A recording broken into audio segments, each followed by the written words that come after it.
and a few other, like 3 other people, and that was the only time I've met them. We did like a panel talk together, but that was when I met. My name's Crooks. I'm an artist, educator and researcher, and I'm based in Cradley Heath in the Sandwell and Dudley area, which is considered the Black Country as well. So my practice is, I have a multidisciplinary practice, and I suppose in some ways interdisciplinary, where I work a lot with installation, moving image, text and writing is almost like at the core of what I do. Sculpture. I recently had a solo exhibition called Epiphany Temporal, which was curated by an incredible Congolese curator called Orphe Kashala, and we collaborated on that. It exhibited in Brixton in 2023 and then went to Icon Gallery in Birmingham 2024. And yeah, that probably one of my favorite bodies of work so far. It really represents a lot of the materials that I'm using right now, a lot of the interest. I'm looking at ideas of self-determination, this idea of autonomy, how we find our way back to ourselves. And so I use a lot of things in my environment, domestic objects, furniture, a lot of found objects. And yeah, it really kind of came together in that exhibition. Within my practice, I use a lot of domestic objects, found materials, really interested in furniture, ornaments, heirlooms, things that I guess hold value within the family unit and things you'd find around the house. I have chosen the dolls from the Wolverhampton Art Collection.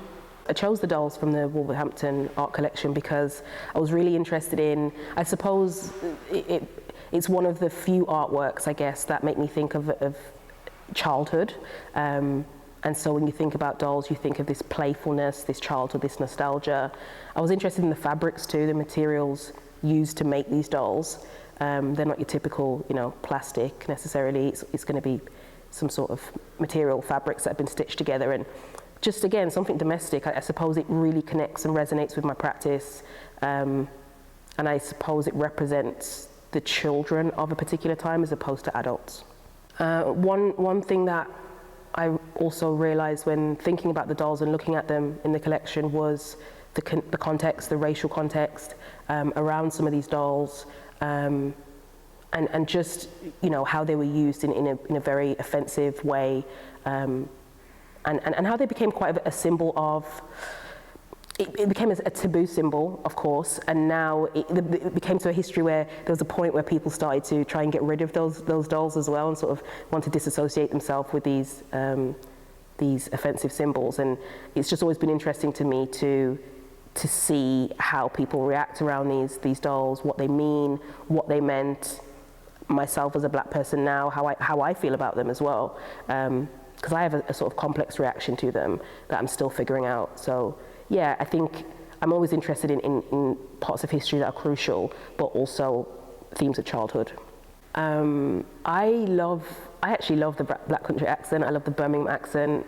I never always loved it, and I think that was more of like me absorbing the projections of other regions and cities sort of mimicking our accent. But I love it. I think the Black Country accent in particular has such a warmth and a friendliness to it, and just sort of I do associate it with the working class. I associate it with that real hub of the Industrial Revolution and factory workers and labourers, specifically in areas like Cradley Heath, in Old Hill, going up towards more of the Salt Wells banks as well. And I just think when I hear that accent, when I'm at the chip shop and I'm getting my orange chips and stuff, like I know where I am, I know what to expect, I know how people are going to react to me. 99% of the time I am going to get a friendly sort of nudge and response, and so I associate with a sense of warmth. And I do have a mix of Birmingham and a Black Country accent, I'd like to think. It comes out stronger depending on whether I'm angry, upset, hungry. But yeah, I'm proud of it. And I think it's an accent that really signifies where you are from. I think it's one of the few accents within England that straight away you know where that person is from. Some other accents you kind of like, whereabouts are you from, north, south? But with that yam accent, you just know, that you're speaking to someone from the Black Country, and there's something really nice about that, identifying your own community. The only word that I know that there's a word that I didn't know was regional or isn't said everywhere, was cob.